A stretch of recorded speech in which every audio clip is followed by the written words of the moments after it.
Hello students, welcome to my channel discover social science.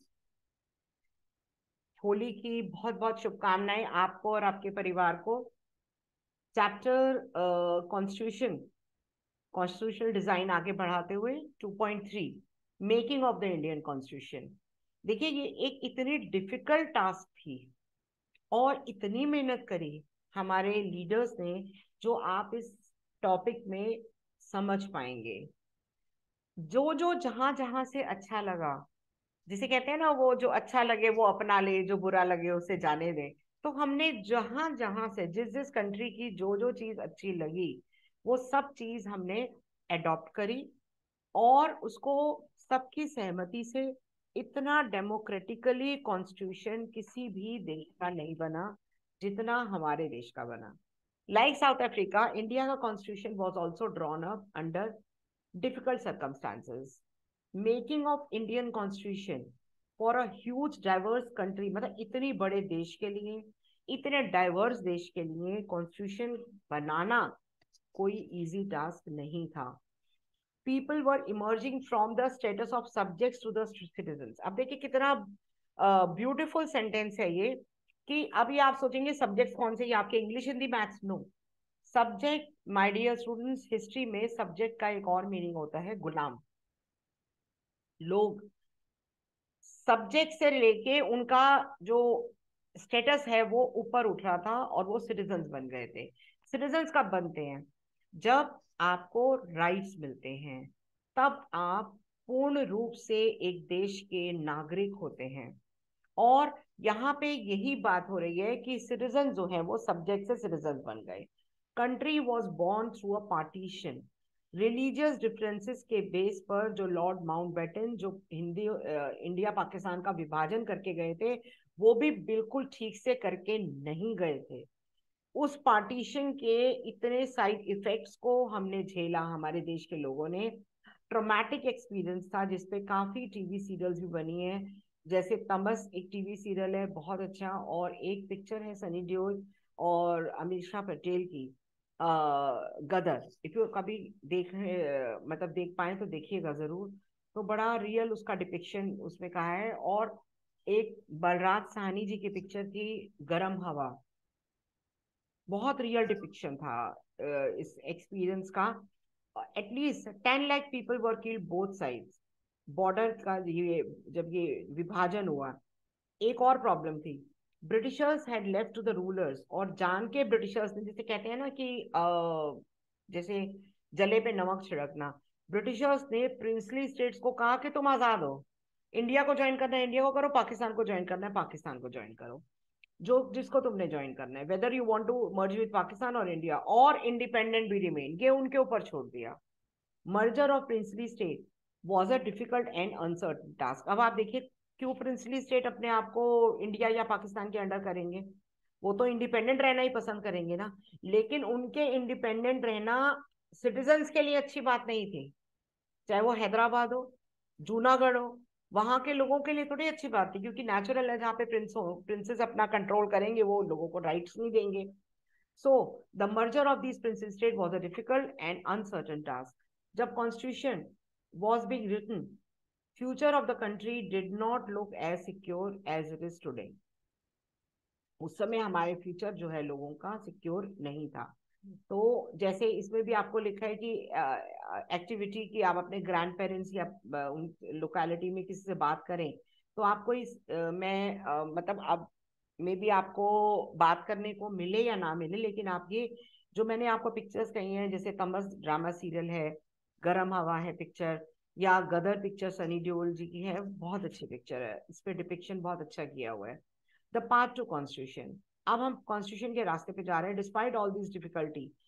There was one big advantage makers के लिए, unlike south Africa, उन्हें कोई consensus की जरूरत नहीं थी। सबकी सहमति थी कि इंडिया का कॉन्स्टिट्यूशन कैसा होना चाहिए। Much of the conscience was involve during freedom struggle, मतलब ये तो सब लोग तैयार थे कि ब्रिटिशर्स के साथ नहीं रहना। हमारी national movement was merely a struggle against foreign rule. It was also a struggle कि हमारी कंट्री को ट्रांसफॉर्म करना। केवल फॉरेन रूल की बात नहीं हो रही थी, एकदम ट्रांसफॉर्मेशन की बात हो रही थी कि कंट्री, सोसाइटी और पॉलिटिक्स ट्रांसफॉर्म हो जाए। शार्प डिफरेंसेस थे हमारे फ्रीडम स्ट्रगल के, इंडिया शुड टेक, कि फ्रीडम के बाद हमारा रास्ता कौन सा होगा। कुछ बेसिक आइडियाज जो थे वो सबने एक्सेप्ट किए। 1928 में मोतीलाल नेहरू और 8 अदर लीडर्स ने कॉन्स्टिट्यूशन ड्राफ्ट किया था। 1931 में रेजोल्यूशन कराची सेशन में हुआ था इंडियन नेशनल कांग्रेस का, how independent India's constitution should look like, इस बात पे विचार हुआ था। Both the documents were committed, universal adult franchise पे बात हुई, right to freedom and equality and protecting the rights of minorities in the Constitution of Independent India. So basic values were accepted by all leaders much before the Constituent Assembly met to deliberate on the Constitution. Familiarity with the political institution of colonial rule helped to develop an agreement over institutional design. British rule had given voting rights only to a few. उस basis पे Britishers ने बहुत week legislatures introduce किए। मतलब week legislatures का क्या मतलब है कि ऐसी पार्लियामेंट बनाई जिसमें सारे लोग ब्रिटिशर्स के यस बॉस थे। इलेक्शंस होते थे, राइट टू वोट सबको नहीं मिलता था। प्रोविंशियल लेजिस्लेचर में और मिनिस्ट्रीज में these were not fully democratic. Experience जो इंडियंस ने गेन किया लेजिस्लेटिव असेंबली की वर्किंग से, it prove very useful for the country in setting up its own institutions. मतलब ये एक्सपीरियंस है। देखिए कई लोगों ने कांग्रेस के लेजिस्लेटिव असेंबली में पार्टिसिपेट किया, जैसे सी आर दास, मोतीलाल नेहरू। किसने पार्टिसिपेट किया? उन्होंने इसलिए पार्टिसिपेट किया that they will have some experience. That is why Indian Constitution adopted many institutional details and procedures colonial laws से, like Government of India Act 1935 से हमने काफी कुछ सीखा। काफी साल सोचने के बाद, डेलिब्रेशन के बाद एक कॉन्स्टिट्यूशन का फ्रेमवर्क तैयार हुआ और many of our leaders were inspired. जैसे मैंने आपको बताया था कि हमने यहाँ से, इसको आप चीटिंग नहीं कहेंगे कभी आप लोग एज ए स्टूडेंट, आप इसका मजाक समझें कि हमने तो चीटिंग करी थी, नहीं। कई बार होता है ना, आप किसी से इंस्पायर्ड होते हैं और इंस्पिरेशन लेने में पूरे वर्ल्ड ने यही किया था। फ्रेंच रेवोल्यूशन जो है, शुरू से मैंने अपने हिस्ट्री के वीडियो में भी डाला हुआ है कि वो एक टॉर्च बियरर था। Many of our leaders were inspired by the ideals of French revolution and the practice of parliamentary democracy जो ब्रिटेन में थी, बिल ऑफ राइट्स यूएसए के, द सोशलिस्ट रेवोल्यूशन रशिया में, इंस्पायर्ड मेनी थिंकर्स कि India में social और economic equality जरूर होनी चाहिए, उसकी बात जरूर होनी चाहिए। येट इसके बाद भी नॉट सिंपली इमिटेटिंग, हमने ये नहीं किया था कि लिया और नकल कर ली, नकल में भी अकल का इस्तेमाल किया था कि नकल करके भी अपने अकॉर्डिंग हमें उसको बनाना है। कॉन्स्टिट्यूएंट असेंबली, अब who were the makers of the Indian constitution, ये सब हम इसमें इस टॉपिक में आप पढ़ेंगे कि कॉन्स्टिट्यूएंट असेंबली में कौन थे। और ये जितनी भी आप फोटोग्राफ दे रखे हैं, ये सब इनके बारे में आप पढ़िएगा, एग्जाम का पार्ट नहीं है ये, you just go through, read it. Drafting of the document called constitution, वो असेंबली ऑफ इलेक्टेड रिप्रेजेंटेटिव्स ने किया था, मतलब कॉन्स्टिट्यूशन को ड्राफ्ट करना, बनाना उसको। एंड इलेक्शंस हुए थे कॉन्स्टिट्यूएंट असेंबली के लिए 1946 में। फर्स्ट मीटिंग हुई थी 1946 दिसंबर में, जुलाई में इलेक्शंस हुए थे। और कंट्री डिवाइड हुई थी इन इंडिया एंड पाकिस्तान 1947 में। जैसे आपको पता है constituent assembly was also divided into constituent assembly of India अलग, पाकिस्तान अलग। द कॉन्स्टिट्यूएंट असेंबली जिसने इंडियन कॉन्स्टिट्यूशन, ये जो मैंने हाईलाइट किया है कुछ सोच समझ के किया है स्टूडेंट्स, इसको याद करना है, जो अंडरलाइन है, हाईलाइटेड है, उसको याद करना है। The constituent assembly that road Indian constitution, उसके ये मेंबर्स जो हैं ये याद करिएगा। 299 असेंबली ने कॉन्स्टिट्यूशन अडॉप्ट किया 26 नवंबर 1949। ये बहुत इंपॉर्टेंट टॉपिक है, शॉर्ट क्वेश्चन में आ सकता है ये, very very important. Why our constitution was implemented on 26 January. तो it came into effect on, ये कॉम्पिटिशन्स में भी जो कॉम्पिटिटिव एग्जाम जैसे आईएएस वगैरह के देते हैं उनके लिए भी ध्यान रखने वाली बात है। 26 January as Republic Day every year. Why should we accept the constitution made by the assembly more than 6 decades ago? मतलब क्यों? अब देखिए आपके मन में आ सकती है बात कि आज भी हमारे कॉन्स्टिट्यूशन का बहुत इंपॉर्टेंट रोल है रनिंग ऑफ द डेमोक्रेसी में। पर हम क्यों अडॉप्ट करें? जो 60 साल पहले कॉन्स्टिट्यूशन था, मतलब मोर देन 60 इयर्स हो गए अब तो। ये तो बुक में लिखा हुआ है, बुक का एडिशन थोड़ा सा पुराना भी होता है, तो ऑलमोस्ट मैं मान के चल रही हूँ ऑन एन एवरेज। कॉन्स्टिट्यूशन क्यों हम अडॉप्ट करें? उसका रीजन है, one reason, the constitution does not reflect the views of the members alone. सबकी कंसेंसस, रजामंदी, कंसेंसस का मतलब होता है सबकी सहमति। Many countries of the world, उनको अपना कॉन्स्टिट्यूशन बार बार लिखना पड़ा। यू वोंट इमेजिन, सब कई कंट्रीज को अपना कॉन्स्टिट्यूशन रिफ्रेश करना पड़ा। कई कंट्री के कॉन्स्टिट्यूशन पे कई रूलर्स ने अपना कंट्रोल कर लिया। आप चाहे चाइना का केस ले लीजिए या रशिया का केस ले लीजिए। In some countries like constitution exist as a mere of piece of paper, जिसको जो रूल कर रहे हैं वो देखते भी नहीं है।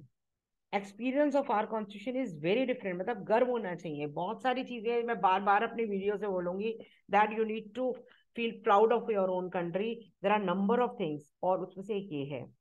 Over the last half a century several groups ने क्वेश्चन किया about some provisions of the constitution, but no large group और पॉलिटिकल पार्टी ने कॉन्स्टिट्यूशन की लेजिटिमेसी को कोई क्वेश्चन नहीं किया। This is an unusual achievement for any constitution. Second reason क्यों अडॉप्ट करें? कॉन्स्टिट्यूएंट असेंबली रिप्रेजेंट करती है द पीपल ऑफ इंडिया। दो कोई यूनिवर्सल फ्रेंचाइज नहीं था, so the constituent assembly could not have been chosen directly by all the people. It was elected mainly by the members of the provincial legislature. मतलब geographical share था, मतलब India के कोने कोने से मेंबर्स को इलेक्ट किया गया था। कोई ऐसा कोना नहीं बचा था जहां से कोई रिप्रेजेंटेशन ना हो।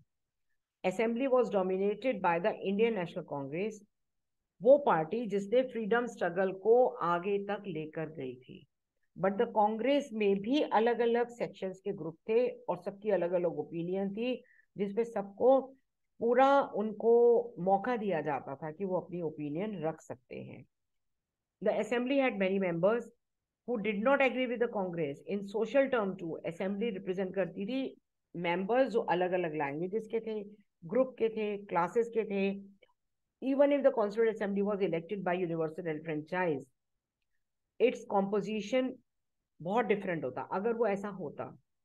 मतलब कहने का ये है, इस पॉइंट का मीनिंग ये है नटशेल में स्टूडेंट्स की, हमारे कॉन्स्टिट्यूशन में दो यूनिवर्सल फ्रेंचाइज नहीं था उस समय कॉन्स्टिट्यूएंट असेंबली में, पर हर एक देश के स्टेट से मेंबर्स, हर एक रिलीजन, हर एक कल्चर के मेंबर्स जो हैं वो इलेक्ट हुए थे। फाइनली जो मैनर जिसमें कॉन्स्टिट्यूशन बना था, मतलब ये पढ़ेंगे आपको अपने आप पे इतना गर्व होगा कि आप इंडिया में रह रहे हैं। बहुत सारे उसके गर्व करने के रीजन है। The constituent assembly worked in a very systematic, open and consensual manner. मतलब इतना ओपन डिबेट्स होती थी, इतना सिस्टमैटिकली काम किया था। सबसे पहले बेसिक प्रिंसिपल्स डिसाइड हुए, देन ड्राफ्टिंग कमेटी के चेयरपर्सन का डिसीजन हुआ, doctor B are Ambedkar ji, उन्होंने ड्राफ्ट बनाया। सेवरल राउंड्स ऑफ डिस्कशंस हुए, clause by clause, point by point. जैसे आप कोई बच्चा होता है ना, तो chapter wise chapter, line by line, पूरा टॉपिक वाइज टॉपिक चलता है। इस तरीके से हमारे कॉन्स्टिट्यूशन असेंबली ने काम किया। 2000 अमेंडमेंट्स कंसीडर किए गए। मेंबर्स डेलिब्रेटेड, मतलब 114 डेज में उन्होंने स्प्रेड ओवर 3 इयर्स उन्होंने बैठे, सिटिंग्स करी। Every document presented and every word spoken in the constituent assembly has been recorded. मतलब आप क्या, इसकी ब्यूटी, आपको जो मेजर लाइब्रेरीज है उसमें रिकॉर्डिंग भी मिल जाएगी। मतलब really I salute to the country I am in, जिसकी मैं मतलब सिटीजन हूँ। मैं तो बहुत गर्व फील करती हूँ कि आप देखिए कि हर एक वर्ड जो लोगों ने बोला वो रिकॉर्ड किया गया, आज भी प्रिजर्व है। These are called constituent assembly debates. Print when printed, ये डिबेट्स 12 बल्कि वॉल्यूम्स में थे, और आज भी आपको मेजर लाइब्रेरीज में भी मिल जाएंगे, और आप सर्च करेंगे तो नेट पे भी मिलेंगे ये। These debate provide rational means reason behind every provision, कि क्यों हुआ, उसका हर क्यों का जवाब आपको मिलेगा। These are use to interpret the meaning of the constitution. तभी तो हमारा कॉन्स्टिट्यूशन आज भी जीवंत है, मतलब लाइफ है। इतना पुराना होने के बाद भी वो ओल्ड नहीं है, वो ओल्ड इज गोल्ड है वो। तो आई होप कि आपको समझ में आ गया होगा। थोड़ा पढ़ाते हुए मैं हो जाती हूँ भावुक, पर आई थिंक कि आप ये चीज जो है वो समझेंगे कि क्यों क्यों मैं इतना स्ट्रेस कर रही हूँ। जैसे हम अपने देशों कई बार कहते हैं ना कि भाई क्या है इंडिया में ये है, पर कई चीजें पढ़ के आपको लगता है कि वाकई में you really will feel proud that you are born in this country named India. So students, happy Holi once again to all of you and your family members, and thank you so much. Please subscribe करिएगा मेरा channel, और जितना हो सके share करिएगा, like करिएगा, comment करिएगा decently, and help me to grow. अच्छा सा प्यारा सा कमेंट करिएगा मोटिवेट करने के लिए। देखिए हर एक एज में इंसान को मोटिवेशन की बहुत ज्यादा जरूरत होती है। Thank you so much.